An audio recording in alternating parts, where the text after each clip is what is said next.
When the first light of the twin suns touched the horizon, Ryan woke up slowly. The room around him glowed with soft blue light that changed with the movement of the suns outside. The air was cool and calm. For a moment he forgot where he was. Then he remembered the gentle eyes of the alien mother, the small child, and the strange song-like voices that filled the night before he slept. He sat up and looked around. Near the pool of light, Mira stood waiting. She was holding a small bowl that shone faintly, filled with something that looked like a mixture of fruit and glowing liquid. When Ryan stood, she moved closer and placed the bowl in his hands. He smiled and nodded in thanks. "Thank you, Mira," he said softly. She did not understand the words, but she seemed to understand the feeling behind them. Her eyes softened and she made a quiet sound that almost felt like a reply. The child entered the room limping slightly but already more active than yesterday. It made a happy sound when it saw him and held out a round crystal, as if offering a toy. Ryan took it carefully and smiled. The child clapped its hands and laughed, the sound light and musical. Mira watched the exchange with calm eyes. She seemed pleased that her child trusted Ryan so easily. Trust on this world was not given quickly, but Ryan had earned it by helping without asking for anything in return. After eating, Ryan tried to explain through gestures that his shuttle was damaged and that he needed to contact his ship. He used his small device to show a faint hologram of the wreckage. Mira studied it with great attention. Then she touched her chest, then pointed toward the horizon where the light shimmered on distant hills. Ryan guessed she was saying she knew where it was or that she could help him reach it. He nodded eagerly.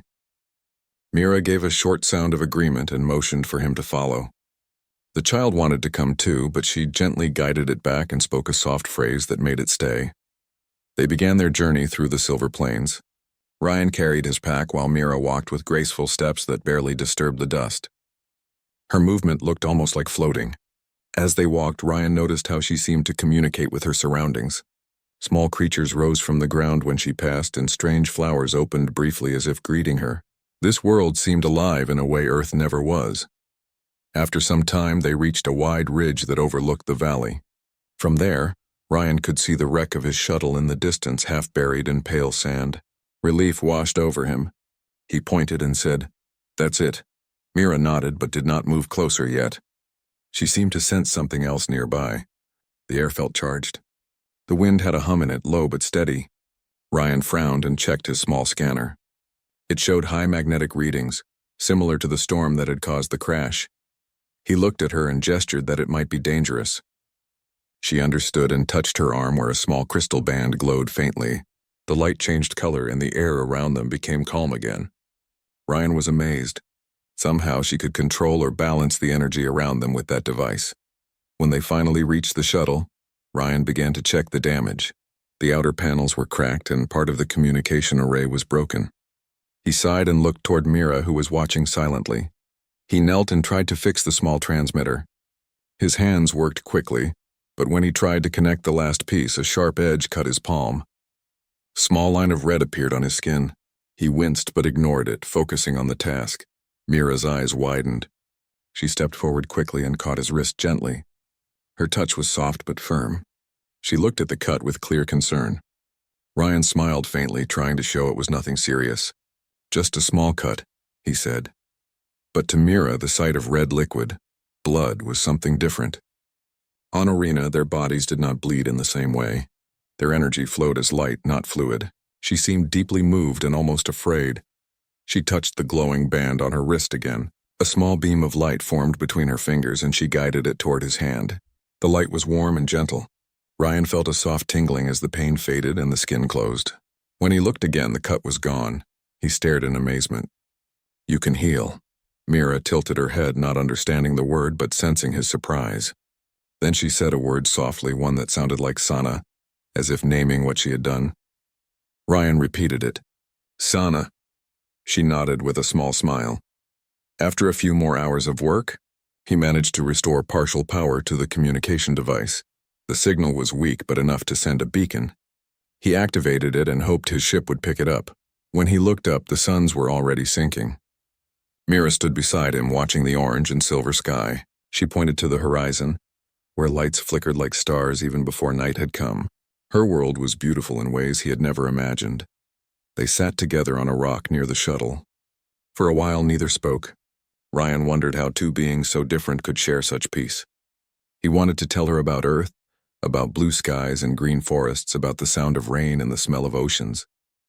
But he didn't know how to explain those things with no shared words. So he simply took a small metal tag from his pocket, his name badge from the ship, and offered it to her. Mira took it carefully and studied the letters. She touched the tag to her chest, then to his, a gesture that seemed respectful. Then she pulled a small crystal pendant from around her neck and placed it in his palm. It was warm and faintly pulsing with light. Ryan looked at it, then at her. She said softly, "Ryan," and then, "Mira." He understood that this was a sign of trust between them. Two different worlds, two lives that had crossed by chance. Night came again, filling the sky with slow-moving stars. The dust glowed gently under the moons. Ryan's small device blinked with a weak light, sending its signal far into the galaxy. He did not know if anyone would hear it. Mira stood and looked up, then at him. There was calm understanding in her eyes. She seemed to know that he belonged to another place, another home far beyond her world. Yet there was something in her gaze that felt like she did not want him to leave just yet. As the night wind moved across the plain, Ryan felt the first deep sense of belonging he had known since arriving. It was strange but comforting. A human had come here by mistake, and now an alien mother saw him not as a stranger, but as a friend who shared his light for her child. And somewhere deep in her heart, Mira began to wonder. If this man could bleed for her child, what else could he mean to her people? The planet Arena was quiet and silver under its twin suns. The wind carried fine dust across the endless plains, and the air shimmered with soft light. It was a world full of life, but not the kind humans were used to. Everything on Arena moved slower, calmer, as if time itself respected the peace of its surface. A human named Ryan stood alone near the wreckage of a small landing shuttle. He had been sent from a research vessel to study the atmosphere, but a sudden storm of charged dust had thrown his craft off balance. Now the shuttle lay half buried in the sand, and his communication system was broken. He had food for only a few days and water for even less. The nearest outpost was too far for him to reach without help. Ryan tried to stay calm. He was trained for survival, but this world felt strange to him. The colors were too soft, the silence too deep. His boots sank slightly into the glowing soil as he walked around, looking for any sign of life. By the third day, his supplies were running low. The air was breathable but dry, and the heat during the day made his vision blur. Still, he refused to give up. He searched for signs of water or movement. It was late afternoon when he saw something unusual, a set of small three-toed footprints in the dust. He followed them carefully, keeping his scanner ready. The prints led toward a shallow valley filled with strange plants that looked like blue coral growing from the ground. Between the plants, he saw movement. Something small and silver was struggling to walk. As he came closer, he saw that it was a young creature, no taller than his knee, with smooth skin that shimmered in shades of green and gold. The creature was weak and breathing fast. It looked at him with large eyes that reflected light like glass. Ryan could see that its leg was caught in a piece of broken metal. It must have been hurt during the storm. He moved slowly, speaking in a calm voice even though he knew it might not understand. "It's okay. I won't hurt you." The creature trembled but did not run. Ryan knelt beside it and pulled a small tool from his belt. He carefully bent the metal apart and freed its leg. The creature made a soft sound, almost like a sigh. Its skin pulsed with faint light, and it looked up at him again. Ryan smiled gently. "You're safe now." He poured a little water into a small cup and placed it near the creature. To his surprise, it reached forward and drank carefully. When it finished, it took a step closer to him. Its small hand touched his sleeve. The gesture was shy, but it made Ryan feel a warmth he had not felt in days. Then he heard a sound from behind. A deeper tone, almost like a low hum, filled the air. Ryan turned and froze. From the shadow of the coral-like plants, a tall figure appeared. It was another being of the same kind, but fully grown, taller than Ryan, with long, graceful limbs and eyes that glowed faintly blue. The adult's gaze went straight to the child, then to Ryan. The air between them grew tense. Ryan slowly raised his hands to show he meant no harm. "I helped your child," he said softly, pointing at the little one.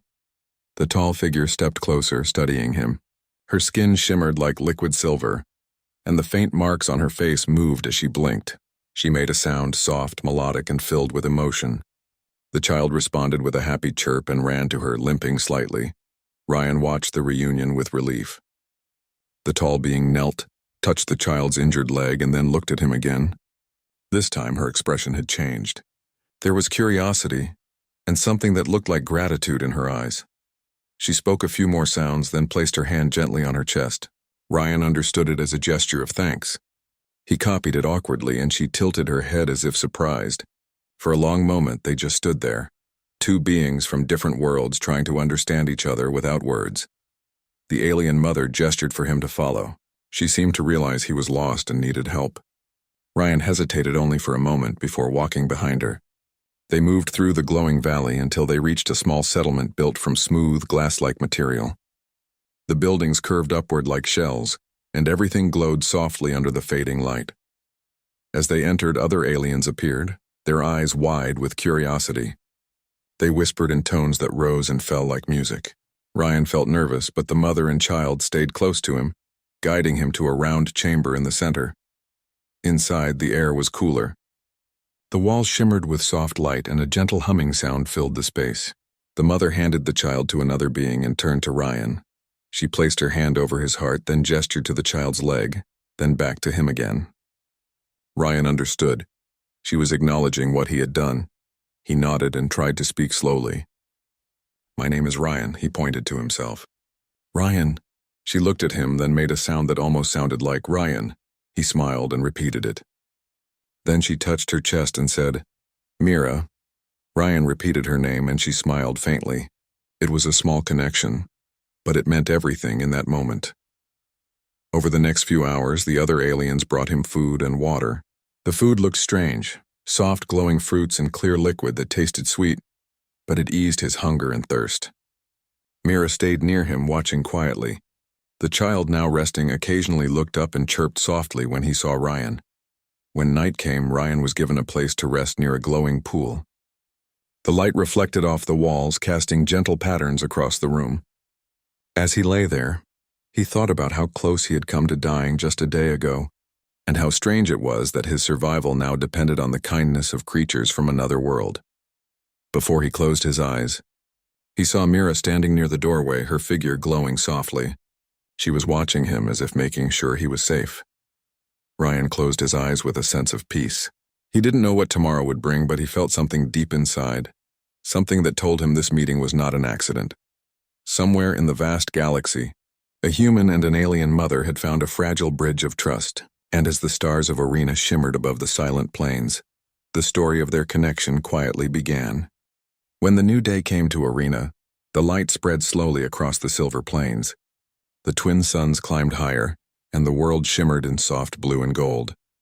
Ryan stood outside the wrecked shuttle, looking at the signal beacon.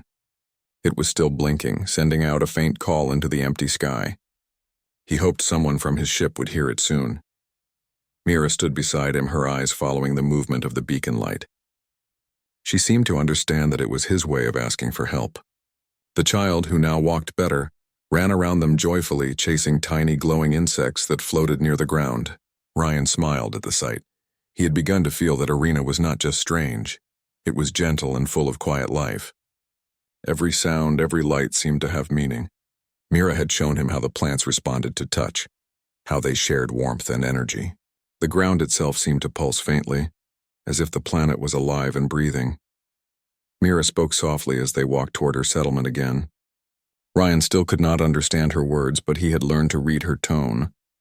Her voice was calm, musical, filled with patience.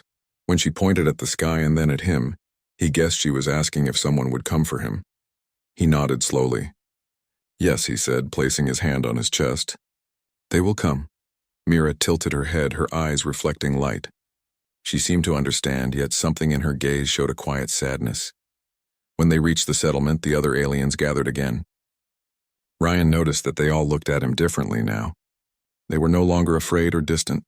Some reached out to touch his arm lightly, a gesture of respect. One of the elders approached Mira and spoke in a tone that sounded like wind moving through leaves. Mira answered softly, glancing at Ryan. Ryan could not understand the words, but he could feel the change in the air. It seemed that Mira was telling them about what he had done for her child, and about his efforts to repair his ship.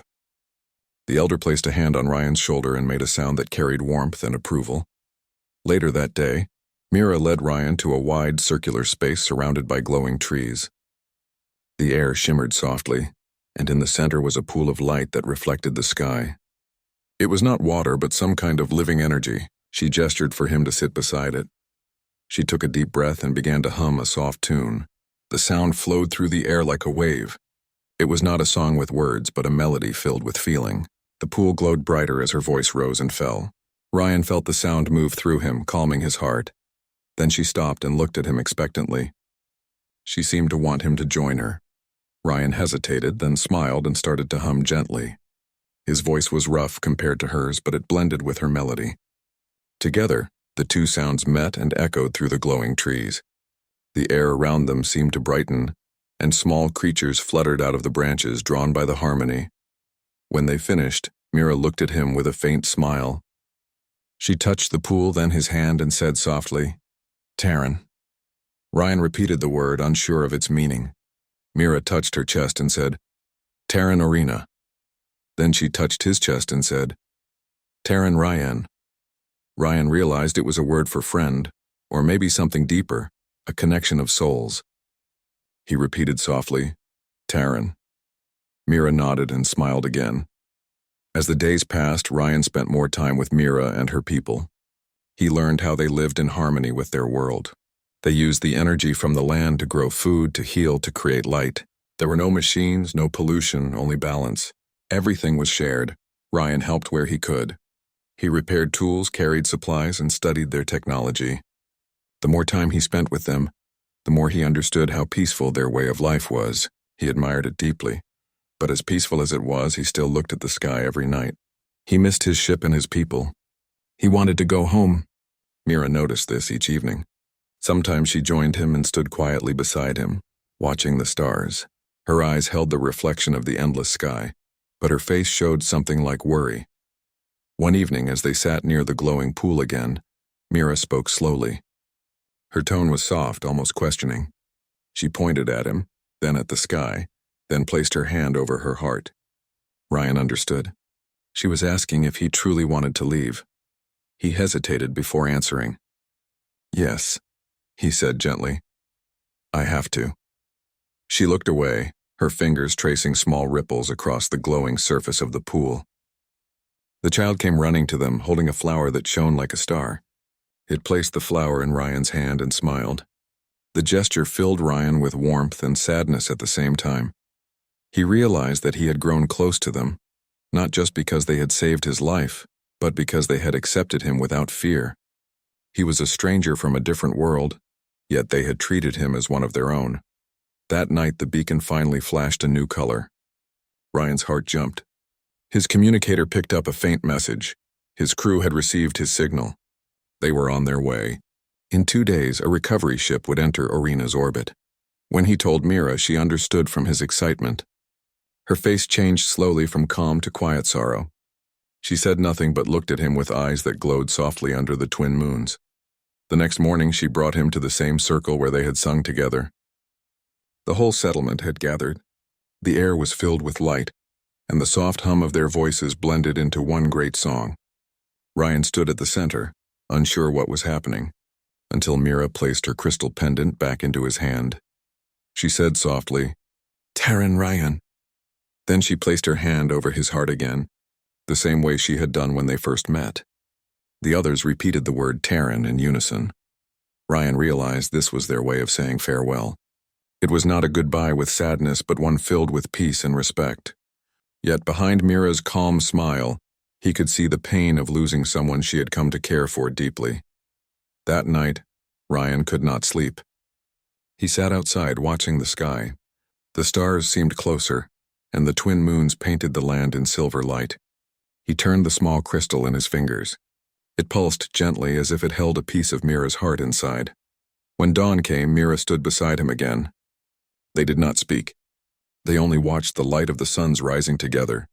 Ryan knew his time on Arena was ending, but a part of him already belonged to this world, to this quiet people, and to the mother who had once looked at a stranger and seen something more. And far away, High above the planet, his rescue ship moved closer, bringing with it the promise of return, and the pain of parting that neither human nor alien could escape. The twin suns rose slowly over Arena, painting the land in gold and blue light. Ryan stood near the beacon, watching the sky where a faint silver point was now visible. It was his rescue ship. The message had been confirmed the night before, and in a few hours they would arrive to take him home. Mira stood beside him, quiet as ever. The wind moved softly around them, carrying the scent of glowing plants. Her eyes followed the small blinking light in the sky. The child sat a few steps away, playing with the round crystal Ryan had given as a gift days ago.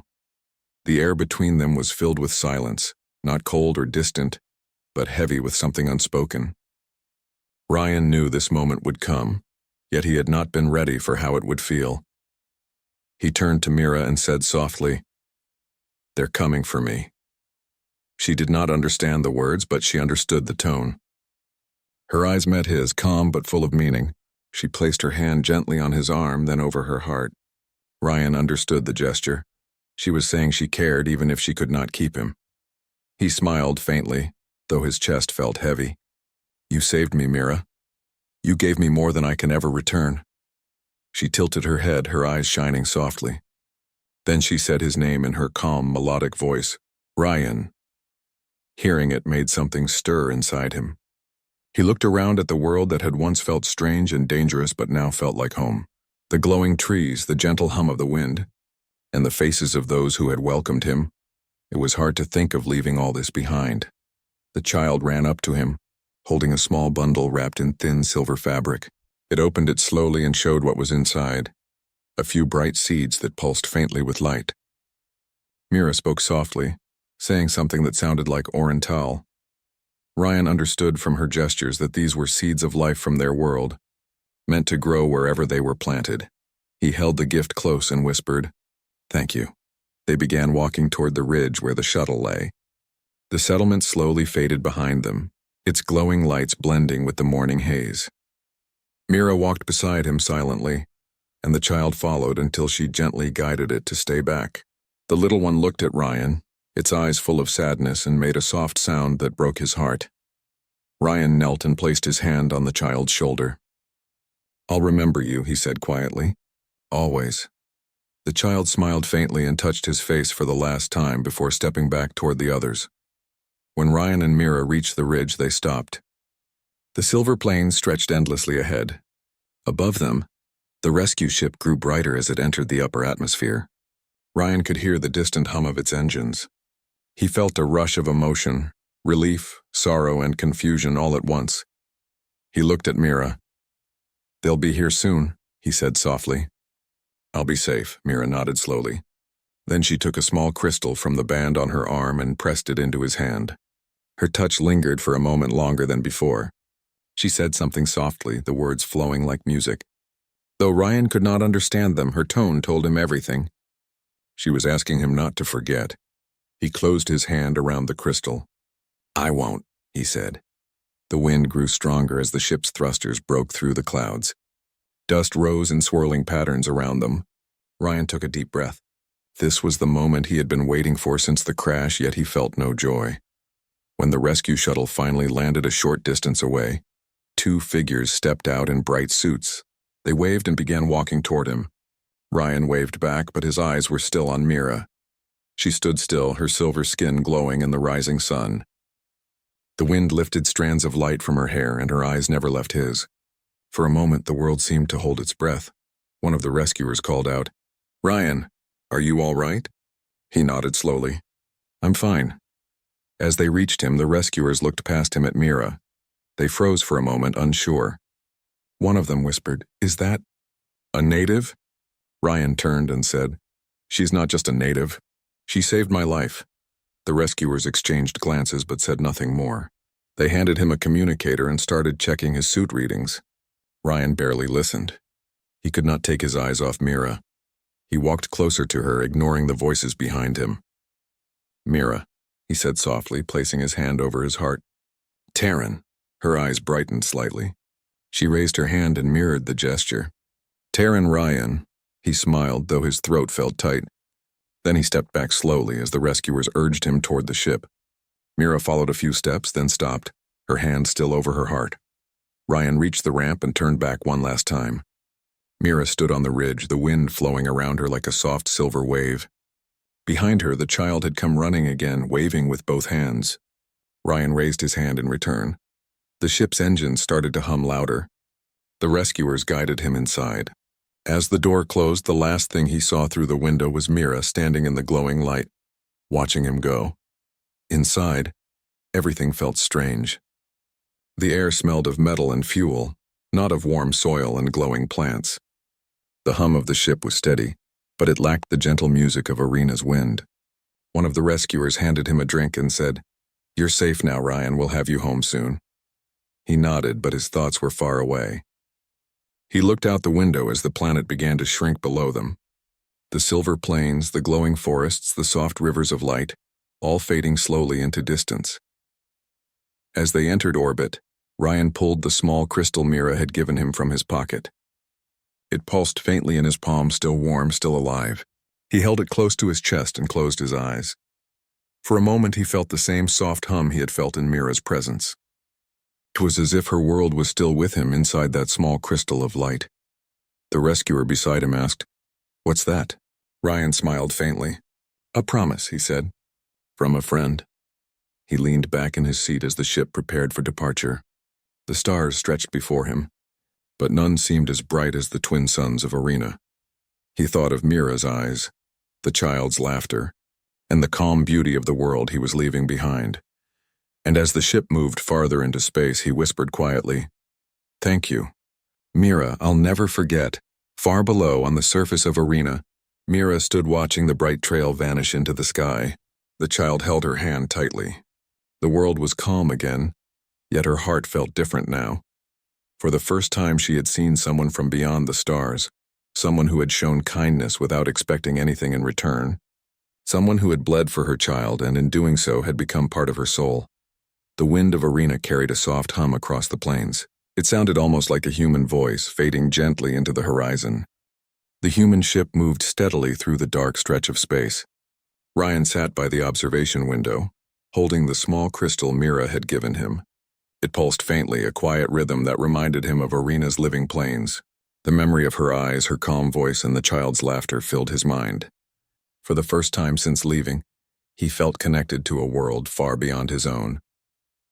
The crew worked quietly around him, scanning for anomalies and checking systems. Ryan answered their questions politely, but his thoughts kept returning to Mira and her people.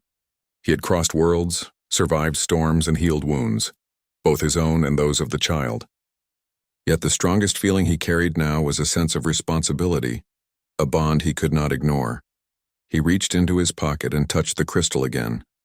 It was warm, alive, and filled with a quiet light that seemed to speak directly to his heart. He whispered softly, "I will come back someday. I promise." Far below, Arena slept under the twin moons. Mira stood near the glowing pool watching the stars. The settlement was calm, as if the world itself understood her thoughts. She held the child's hand and looked toward the sky. She could feel that something important had left, yet part of it remained, small but vibrant, glowing faintly like the crystal she had given him. Days passed aboard the ship. Ryan spent most of the time studying the readings from Arena's planet, hoping to understand more about the life he had left behind. He discovered patterns in the energy that ran through the soil, the plants, and the creatures. It was a kind of harmony that humans had rarely experienced. The more he studied it, the more he realized how rare and precious that connection was. He began to write notes for the crew, explaining what he had seen and learned. He wanted them to understand the world even if they could not feel it as he did. He described Mira, her calm authority, the way she healed with light, and the child's joyful curiosity. His words were filled with respect and wonder, not just scientific observations. At night, Ryan often stood alone in the observation deck. The stars stretched endlessly around them, but he could see Arena fading in the distance. He thought of Mira's song, the harmony they had shared by the glowing pool. He wondered if she remembered it too, if she thought of him as he thought of her. The child's laughter echoed in his memory. He had promised Mira he would remember, and every beat of his heart kept that promise alive. Somehow he felt that the bond between them was not limited by distance. The crystal pulsed in his hand as if confirming it. One morning the ship's sensors picked up an anomaly near a nearby star. Ryan studied the readings and realized it was a rare form of energy, similar in some ways to what he had seen on Arena. He shared his discovery with the captain and suggested they study it. The crew agreed. Ryan felt a thrill of purpose. He was no longer just a visitor in another world. He was a bridge between two worlds, carrying knowledge and trust that could connect them. Even as the ship moved farther from Arena, Ryan could not shake the memory of Mira standing on the ridge. Her eyes had been calm yet filled with an emotion he could not name. He realized that their connection had grown beyond survival and friendship. It was something deeper, an understanding that transcended words. He thought about what he could do to honor that connection. He decided that when he returned to human space, he would create a record of Arena. He would share its life, its energy, and its harmony with those who could help protect it. He would ensure that her world remained safe, and that the bond they had formed would continue to influence the universe in small but meaningful ways. As the ship traveled, Ryan's thoughts often returned to the little moments that had made Arena feel like home. The way Mira had healed his hand, the first time the child had chirped happily at him, the song they had shared by the glowing pool. These were simple acts, but they carried the weight of trust, of connection, of life itself. When the ship finally reached a safe orbit near human space, Ryan prepared for the final approach. The familiar sights of planets and stars filled his vision, but his heart remained tied to Arena. He knew he could not forget the lessons he had learned, the value of kindness, the power of trust, and the beauty of a world in harmony. As he prepared to leave the observation deck, he held the crystal one last time. It glowed warmly in his hand. He whispered, "I will return, Mira. No matter how far, I will return." Back on Arena, Mira stood with the child beside the glowing pool. The wind stirred softly, carrying a faint hum that sounded almost like a song. She held the crystal she had given Ryan, now quiet but still glowing faintly. She knew deep in her heart that the bond between her and the human would endure. It was a promise beyond distance, beyond worlds, beyond time. The child looked up at Mira, chirping softly. She smiled and touched the crystal gently. "He will return," she whispered. The words were simple yet filled with certainty. She had felt it in her heart the moment Ryan had bled to save her child. That selfless act had formed a bridge that no distance could break. Weeks later, Ryan arrived at his home station. He was greeted warmly by his crew, and he shared the story of Arena with them, describing the people, the planet, and the bond he had formed. Though many could not fully understand, they recognized the importance of what he had witnessed. Ryan smiled, knowing that he carried Arena with him, not just in memory, but in heart and purpose. He placed the crystal in a small display in his quarters, its glow a quiet reminder of the world he had come to love. Every night when he looked at it, he could hear the faint hum, feel the warmth, and remember the trust Mira had given him. He knew, beyond doubt, that he would return. For the human who had bled for an alien child, the connection they shared was a bond of life, trust, and friendship that would endure forever. Mira's world had opened its heart to him, and he would honor it always. As he looked out at the stars from his window, Ryan whispered softly to the distance, to Arena, to Mira and the child, "I will come back. I promise. Until then, I will carry you with me in everything I do." And far away across the silver plains of Arena, a mother and her child watched the sky, feeling the echo of a bond that could never be broken. The winds of Arena carried the hum of trust, the song of connection, and the light of a promise, waiting for the day when two worlds would meet again.